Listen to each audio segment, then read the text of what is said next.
Hello, yun. Update natin dito kay ES. Nabiyahin na natin siya. Mga nasa 40 kilometer yung binahin din natin.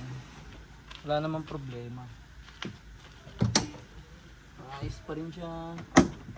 Tsaka medyo gumanda-ganda yung takbo. Medyo nawala yung palya. Baka kailangan lang kailangan lang natin talagang kailangan lang siguro natin gamitin. So eto, nakabit na natin yung coolant tank niya.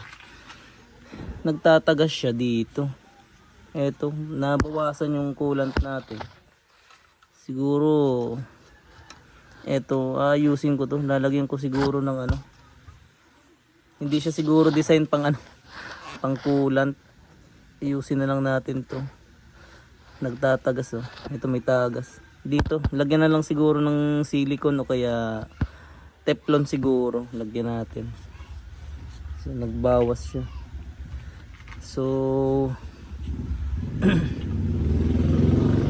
ayos na din. Walang bumigay na pyesa. Biyahe natin ng simula Legazpi papunta dito sa Pilar Sorsogon. Nakagarahe. So ayos din, walang problema. So eto, pakita ko lang din yung parts out natin. Yan. So baka may mga nangangailangan kayo na kailangan kayo na pyesa for parts out to. Dito halos wala nang laman. Wala nang laman yung engine bay. Yung mga sa interior niya, maganda pa to. Ito tinanggal ko yung side skirt. Side skirt niya, tsaka yung molding niya dito sa pintuan sa ilalim. Ito tatanggalin ko pa yung iba. Ito yung bumper oh. Baka may nangangailangan sa inyo. Ito tatanggalin ko rin to. Itong molding na to. Yan oh. Kakatirin na lang to. Tapos ano pa ba? Yan, shock. Ano pa mga kailangan nyo? Ito tatanggalin ko rin yung fender liner nya. Ay hindi. Yung parang fender flare nya na stock. Ano pa ba? Reserve na goma. Baka kailangan. Yan. Stock pa yan. Makapal pa yung gulong. Yan. Badge. Baka kailangan nyo. Ito nabili na sa akin yung nabili na yung tail light. Tapos ito, mga cover na itong roof rail. Roof rack natin. So natanggal ko na. Kompleto to. Bali 7 piraso. Kung kailangan nyo. Tapos yung likod wala na yung lamesa nito. Yung third row seat nando na, ready for shipment na yon. 3.5 na lang yon, 3,500. Makinis pa yon, makinis pa yung niya. Kasi itong mga carpet na original kailangan nyo. Yan, mga pa to. Sariwang sariwa pa to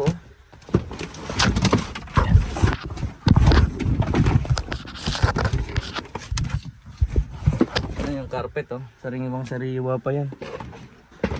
Madumi lang pero ito ito yung kasama pa mga kailangan nyo. Ano pa ba? So gagamitin ko ano mo nang pwede kong magamit dito. Pati gasolina kinuha ko na. So ito yung upuan nya. Hindi na mag-lock. Natakpan. Ito inilis ko kasi. So yan, maglalak pa yan. Yan. Yan baka kailangan nyo. Ang kinis pa na ito.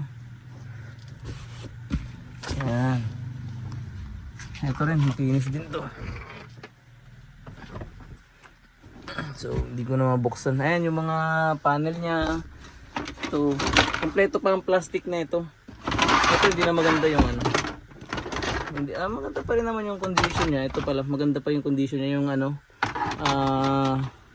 radiator cover.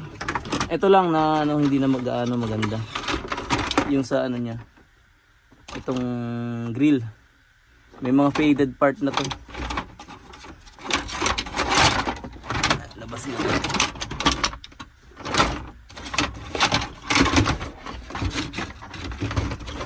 Ay, wala, magulo. So, pati gasolina, papakinabangan natin yan. Nakailang litro na ba ako? Madami pa rin yan.